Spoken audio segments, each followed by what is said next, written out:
to the Daily Bite. I'm your host, Pastor Steve Andrews. Today we see David continue to flee from King Saul on his journey as the king was seeking to kill him, and we're in chapter 22 of 1 Samuel.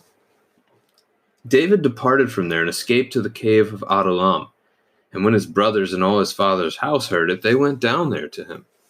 And everyone who was in distress, and everyone who was in debt, and everyone who was bitter in soul gathered to him, and he became commander over them.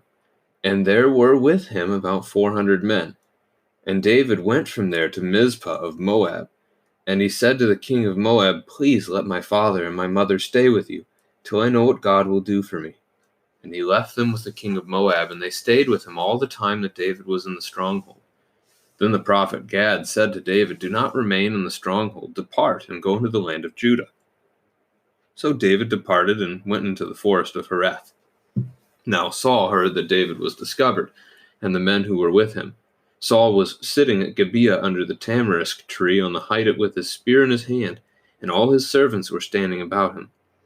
And Saul said to his servants who stood about him, "Hear now, people of Benjamin. Will the son of Jesse give every one of you fields and vineyards? Will he make you all commanders of thousands and commanders of hundreds, that all of you have conspired against me? No one discloses to me when my son makes a covenant with the son of Jesse. None of you is sorry for me or discloses to me that my son has stirred up my servant against me to lie in wait as at this day." Then answered Doeg the Edomite, who stood by the servants of Saul, "I saw the son of Jesse coming to Nob, to Ahimelech the son of Ahitub, and he inquired of Yahweh for him, and gave him provisions, and gave him the sword of Goliath the Philistine."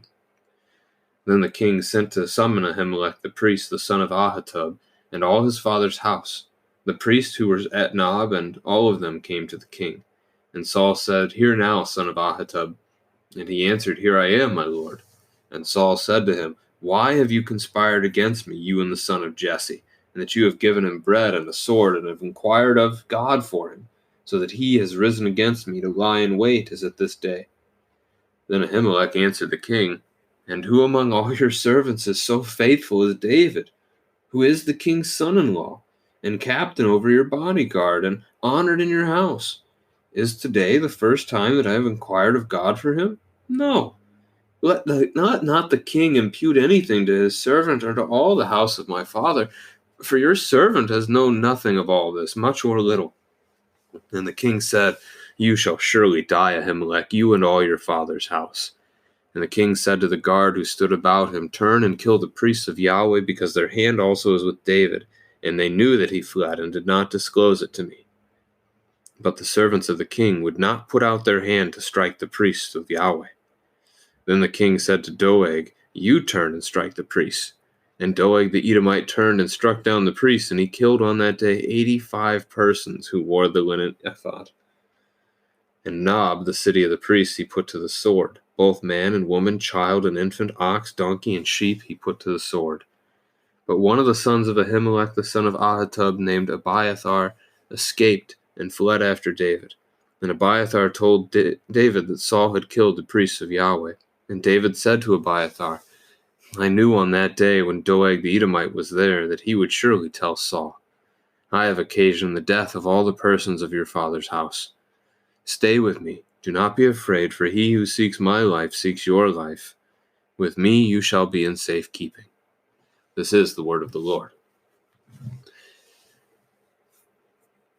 Adullam in verse 1 is 5 to 10 miles out to the southwest of the city of Jerusalem.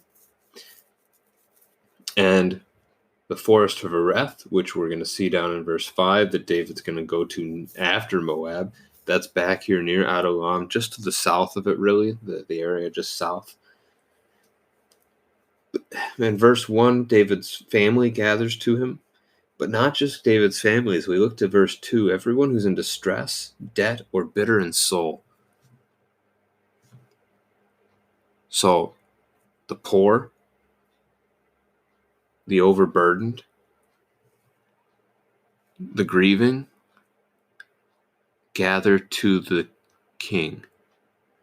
And who does that sound like? This is the picture of Jesus, the faithful king, when he came into the world, people came to him. They'd simply gathered to him as they heard of him and who he was. And so we see people gathering to David. There's parallels made between David and Jesus throughout the scriptures, and intentionally so. David is essentially the greatest king Israel will have in the Old Testament. And he's promised by God that one of his offspring, one of his descendants, will sit on the throne of Israel forever. That descendant is the greatest king of Israel, Jesus himself. So those intentional connections are there throughout Scripture quite clearly. Now Moab, where David flees with those men that have assembled to him, would have required him going southeast, whether he went east first and crossed the Jordan River and then south, or if he took a boat across the Salt Sea, or if he went south down past the sea and then turned eastward from that point. I don't know. A few different ways he could have traveled there, but Moab is to the southeast of the Salt Sea. He would have had a little bit of traveling to get there. And he actually ends up allying himself with the enemies of King Saul. The nation of Moab and the nation of Israel don't get along. As we come to verse 6, you see the spear is in Saul's hand as he's sitting there. You can ask your children, the littlest ones especially could benefit from a question like this, but it's kind of a review. What has Saul done with that spear lately?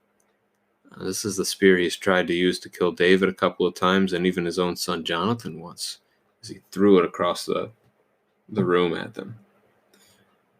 Now Saul, in verse 7 and 8, tries to reason with these servants, believing in his own mind that he is capable of giving them these things. He is capable of giving them fields and vineyards. He is capable of giving them charge, authority over men. A good question to consider for us, though. What land is this that Saul is king over? The answer is the promised land. So if this is the promised land, who gave them that land? Saul doesn't have the authority to divvy up land to people. This is God's land, and God gave it to them. So much is going to be made in the Old Testament about the inheritance, which ultimately becomes important for us because we inherit all of the things of God through Jesus Christ as the family of God. So connections again. Now, verse 9, we get Doeg, the Edomite. He showed up in yesterday's text. He's going to show up again here. Edom are the offspring of Esau, Jacob's brother. This isn't good. This isn't a good man. We're going to get to that as we saw in the text already, but we'll get back to that in just a bit. As we get to the next paragraph, it starts at 11. Saul accuses Ahimelech of conspiring against him. A question that we can ask to our children: did Ahimelech conspire against Saul? Was Ahimelech trying to cause Saul harm? Was he trying to hurt him? The answer to that is no, and Ahimelech will say that himself.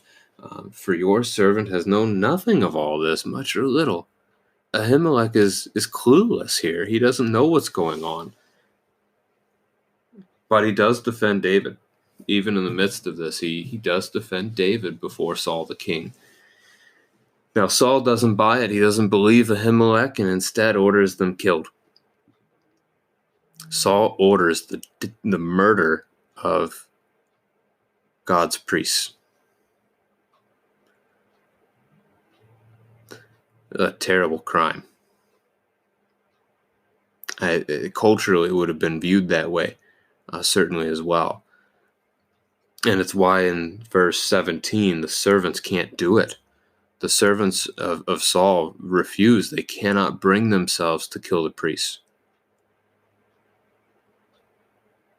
Had Saul asked them to execute a criminal, that they would have done.